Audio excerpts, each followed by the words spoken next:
On the day of his grand wedding, a wealthy man invited his ex-wife, not to honor her, but to humiliate her in front of the whole city. He expected her to walk in broken and ashamed. But when she stepped out of a black Rolls-Royce, holding the hands of 3 little boys, the hall fell silent. Every guest turned. Every secret began to unravel. What happened next shocked everyone. In the town of Ahanesa, where the market wakes with drums and the sunset wears gold, there lived a man named Kofi. He was young and rich, with smooth cars that purred like leopards and suits that shone like fish scales. When he walked, he lifted his chin as if the earth were too small for his feet. People greeted him, and he soaked up their words the way dry ground drinks first rain. But behind his high walls lived Amma, his quiet wife of 7 years. She had soft eyes and a kind heart. She had given her time, her prayers, and her strength. Yet each month came and went like a bird that would not perch, and there was no child's cry in their house. Kofi's pride grew heavier, like a calabash filled with stones. One night, the wind paused to listen. Kofi threw down his keys and thundered, "7 years, Amma. Still no child. Do you want me to leave this world with no heir?" Amma's voice shook. "My husband, we have tried. Let us see another doctor. Maybe there is hope." "Hope?" Kofi laughed without joy. "Hope cannot carry my name." His words cut like a machete. "What is a woman who gives no child?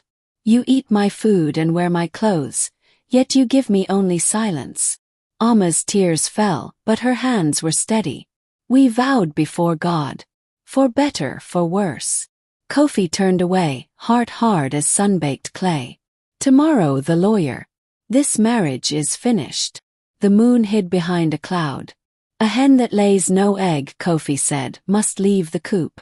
And the house went cold. The house held its breath. Amma folded her dresses with trembling fingers. Every cloth carried a memory. Church songs, birthdays, quiet laughter after rain. Kofi watched with his arms crossed, face carved from stone. Not once did his eyes soften. Amma looked at him one last time. "Kofi, you will regret this. One day you will see the truth." He turned his face away as if she were already smoke. Amma walked past the maids, past the long corridor that had once felt like home. She opened the big door, and the night air touched her cheeks like a mother's hand. "I may be leaving with little," she whispered, "but I will not be broken. God will fight for me." Her feet carried her down the road, the street lights blinking like tired fireflies. Dogs curled themselves into tiny moons. Stalls closed one by one. No one knew the woman with the small bag had just lost a home, a husband, and her peace.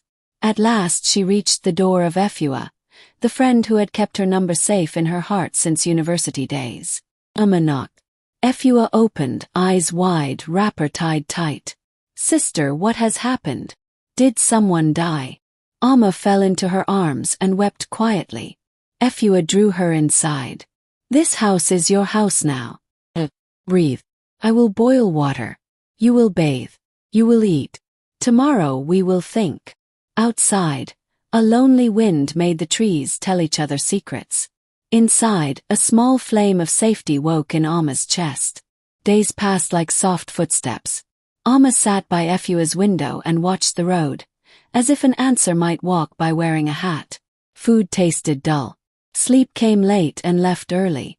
When Efua said, "Come to the market, my sister," Amma shook her head. "People will ask about Kofi. What will I say?" Efua's eyes flashed. "Say the truth, that a foolish man threw away a diamond and picked a stone." But later Efua asked, "Have you ever done a full test at the hospital?" Amma frowned. "What kind of test?" "A woman's health. Fertility," Efua said gently. "Did Kofi test himself?" "He refused," Amma whispered. "He said I was the problem." Efua stood, hands on hips. "Enough. Tomorrow we go to Life River Clinic. Let the truth come with its own feet." Amma nodded, tired but ready. The next morning, they walked into a cool room where Dr. Mensah, a kind man with calm eyes, greeted them. We will run tests, he said. Then we will talk. Blood was drawn.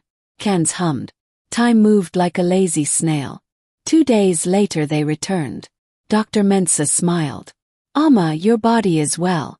Your womb is sound. You are healthy. If there was no child for 7 years, your former husband should check himself. Amma covered her mouth as tears rose, but this time they were light. Efua clapped softly. I knew it. He wore pride like a crown and blamed you to hide his fear. Outside the clinic, the sky looked bluer. Amma sat on a bench. All these years I begged, I cried. I hated myself. Efua held her hand. Now you know. Truth walks slowly, but it never loses the road. The days began to taste different. Amma helped Efua with her tailoring. The whir of the machine sounded like hope. One evening Amma said, I want to cook for people. Small food stand. That is the gift my mother put in my hands. Efua's smile spread like sunrise. Then let us begin. They cleared the little veranda. They washed pots until they shone. At dawn, pepper met onions, rice met stew, and the air filled with a song of spice. Workers lined up before the sun found its hat. People took a first spoon and then a second. Madam, your jollof has the voice of the drum, a man said. Amma smiled, a little shy and a little brave. But sometimes at night she asked, Did Kofi ever love me? Efua answered softly. He loved himself more. You gave him a house of peace. He wanted only noise from crowds. One afternoon a man arrived with a small black bag and kind eyes. His shirt was white, his trousers brown. 2 plates, please, he said. Spicy. I like my food to fight back. Amma laughed. Then your tongue is a warrior. He grinned. My name is Kwame. I work down the road. Your rice has won my heart. Kwame returned the next day and the next. He brought plantain, onions, and sometimes bottled water for the stand, he said. He did not talk too much. He did not push. He stood near like shade on a hot day. And Amma noticed that when he left, her heart did not feel so heavy. The road between Amma and Kwame was slow and straight. He asked one afternoon when the line was gone, Do you rest at all? I rest when the pots rest, she answered, wiping her hands. Do you have help? I am used to carrying my own load, she said. There was a gentle silence. Then he asked softly, Were you married? I was, Amma said, voice like a thin thread. Kwame nodded. I am sorry. Later he spoke again, eyes on the sky. I was married too. My wife died in a car crash. Since then my heart hid in a small room. But lately it peeks out when I come here. You remind me of peace. I am afraid, Amma whispered. I know, Kwame said. I am not Kofi. I will not break what is healing. Weeks turned into months. Efua teased. Who is the man who buys your rice and leaves you with a smile? Amma rolled her eyes, but her cheeks answered for her.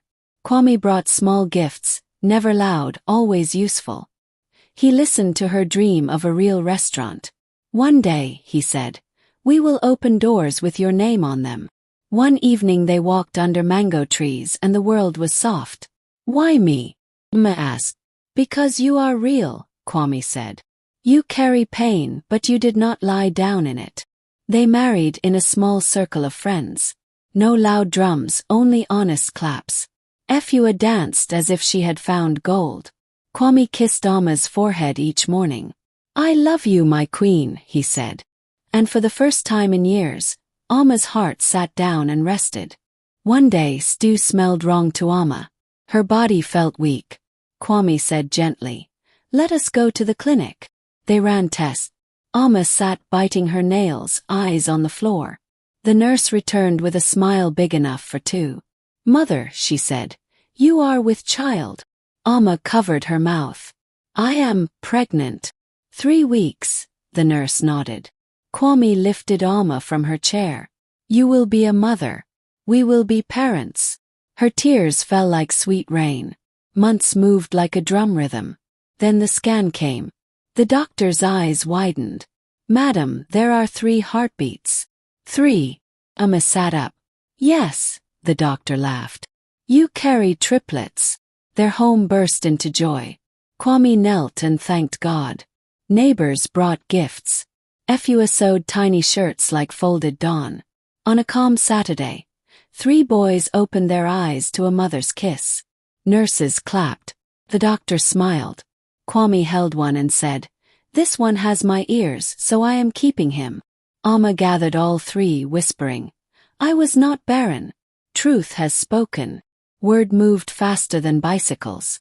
People said, "Is this not Amma, the one Kofi drove away?" "She has 3 sons," others answered. Some smiled with joy, some shook their heads. But Amma did not look back. She fed her boys in the early hours, watched small fingers curl, and rested her cheek on their soft hair.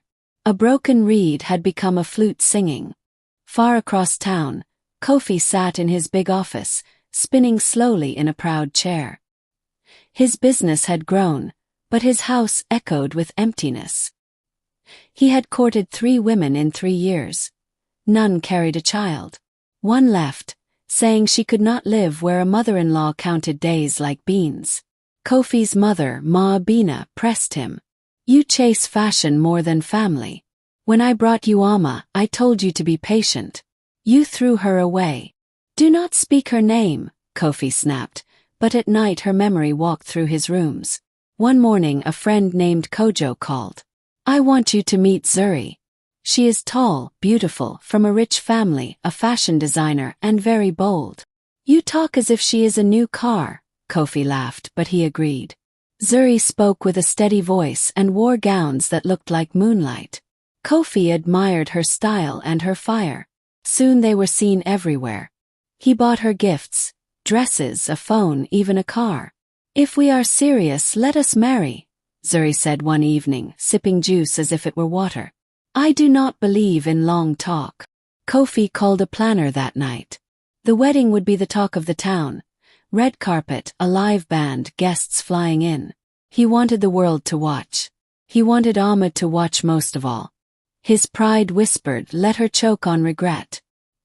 He wrote one more name on the guest list by his own hand. Amma. First row. Zuri's gown would come from a far city.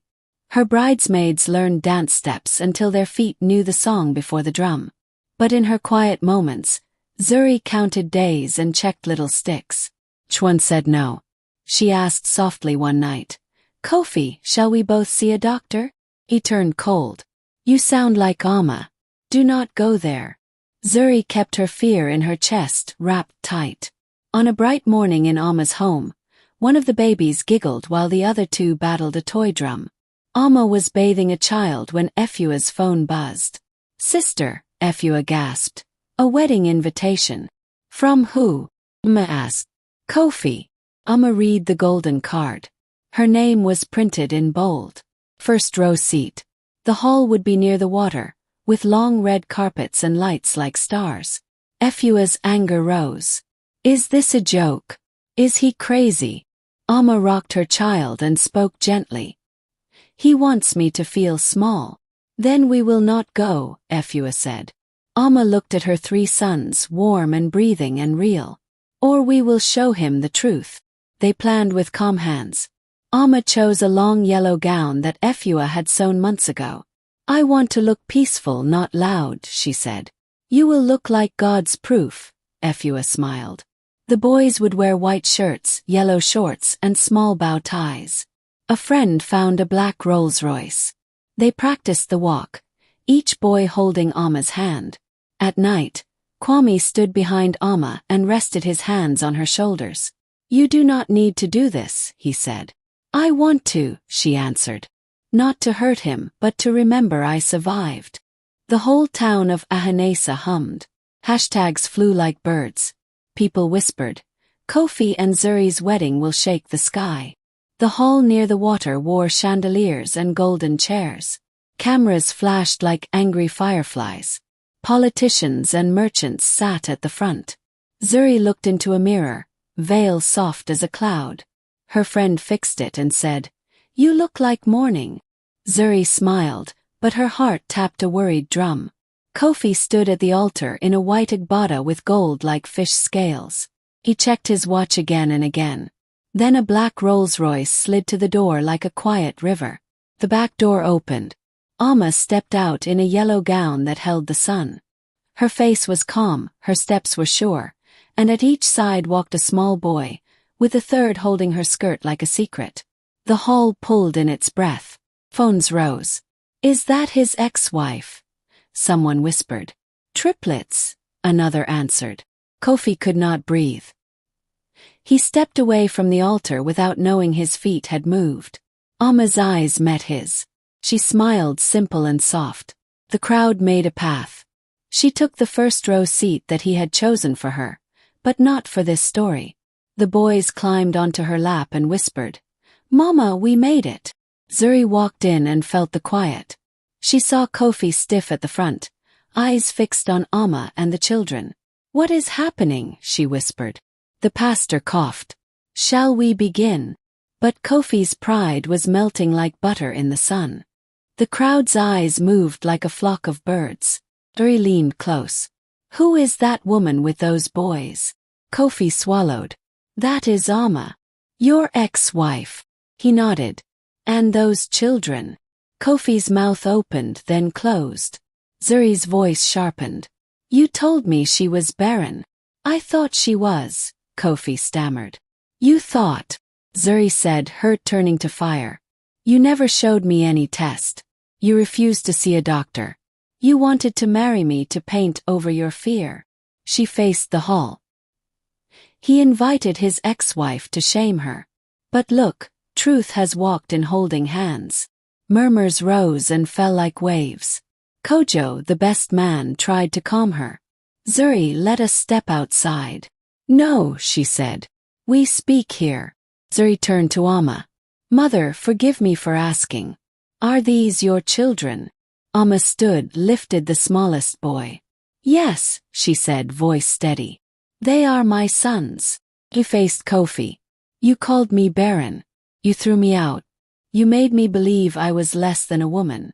But I was not the problem. You refused to be tested. God has shown the truth and gave me not one child, but 3. Kofi's tongue felt heavy. Zuri's eyes cooled. "I cannot marry you," she said, laying her bouquet on the stage. "Not today. Not ever." The hall gasped. The choir sat without a song. The cameras dimmed. Zuri turned and walked away, her footsteps clear as a bell. The peacock had lost his feathers. Amma rose without rush. She took each boy's hand. She did not shout. She did not laugh. She walked like a queen leaving a court with truth wrapped around her shoulders. Efua met her at the door, eyes bright. "Sister, you did it." "I came only to be seen," Amma said. "Not to destroy." They entered the Rolls-Royce, and the driver closed the door like closing a storybook. Inside, one child asked, "Mama, are you okay?" "I am more than okay," she smiled. Back in the hall, Kofi sank onto the stage edge. The gold on his robe looked dull, like a sun behind smoke. Kojo sat beside him. "Brother, what now?" Kofi stared at the door Zuri had walked through and saw nothing else. Outside, the wind carried pieces of the story across town. People posted clips of Amma stepping out of the car, of Zuri dropping her bouquet, of Kofi standing frozen like a tree struck by lightning. Hashtags flew. Amma returns. Triplets at the wedding. Pride exposed. That evening, Efua read comments aloud as Amma fed the boys. "This woman is a true queen," one said. "She did not fight with hands. She fought with truth." Amma shook her head. "I did not do it for claps. I did it so my heart will not hide anymore." Somewhere, drums practiced for another day. In Amma's home, peace folded itself on the couch like a cat. Night found Kofi's door and did not leave. He stood in his mirror and saw a man he did not know. The gardener did not smile anymore. The guard opened the gate like a tired person. Business partners whispered and stepped away. The peacock feathers had turned to straw. Kojo came again. "Did you ever test yourself?" Kofi looked at the floor. "I did not need to." Says who? Kojo asked. You. Gossip. Pride. Kofi's voice cracked. She begged me to try. I called her cursed. I told her to leave. Silence sat with them. Kojo spoke softly. Now truth sits with you. What will you do? I will go to her, Kofi said. He went to Alma's small warm home. He stood like a boy who has broken a pot. Alma, he said, eyes red. I did not come to fight. She folded her arms and waited. I ruined everything, he whispered. I judged you. I wore pride like a crown. I was wrong. You did not only shame me, Alma said, voice steady. You crushed me. I went to the clinic this morning, Kofi said, almost in a whisper. The doctor says I have low sperm count, maybe from an old infection I never treated. Alma blinked. So all those years. Yes, he said. It was me. She looked at him for a long moment. I have moved on, she said at last. I do not hate you. He nodded, tears falling. I do not deserve forgiveness. I forgive you, she answered, as simple as water. But my life is no longer yours. Kofi bowed his head. The heavy cup had reached his lips. A month passed, and the noise of the failed wedding became a softer echo. Yet inside Kofi, storms still gathered and broke. He could not sleep. He could not eat well. The clinic report lay on his desk like a stubborn stone. Low sperm count, low motility. Begin treatment. He began the steps, one by one, no longer a king, only a man who wished to become kind. Some investors walked away. Some staff left. Those who stayed spoke to him as people speak to a person who has dropped his load. Gently, with distance.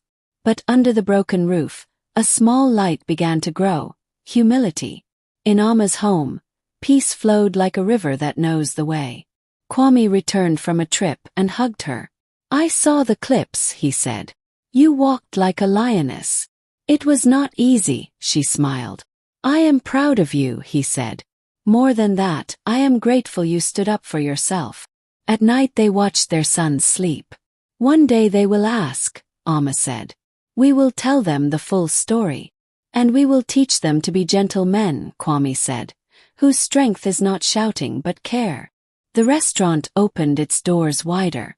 The signboard had Alma's name, and the smell of stew called people from far streets. Efua stood at the counter, counting plates with a grin. Life did not forget its wounds, but it learned to dance without limping. The elders say a calabash that lies on its side cannot hold water. Pride knocked Kofi's calabash over and laughed. Truth lifted it and spoke. In time, Kofi learned to listen to small words that carry big wisdom. Test yourself, ask forgiveness, protect the gentle, and never make a woman swallow your shame. He stood one evening by his window and said aloud, I destroyed the woman who loved me. Now I will learn to be a man who does not destroy. He put away the mirror that told him he was the sun. He opened the window that told him he was only a person who could change. Far away, Alma tucked 3 boys into bed. She and Kwame washed their hands and sat to eat. They did not count gold, but they counted peace. Efua laughed in the doorway, shaking a wooden spoon like a drumstick. From small veranda to big restaurant, she sang. The story of Alma did not end in the wedding hall. It walked into mornings filled with simple joy. A repaired tap, clean bowls, boys chasing each other, a husband's forehead kiss. Her scars became maps that showed where she had been and how she had come home. Listen, children of Ahanesa. When a man wears pride like a crown, he loses his head. When a woman wears dignity like cloth, she does not need to shout. What some called barrenness, God turned into overflow. And the talking calabash says, carry truth gently and it will carry you.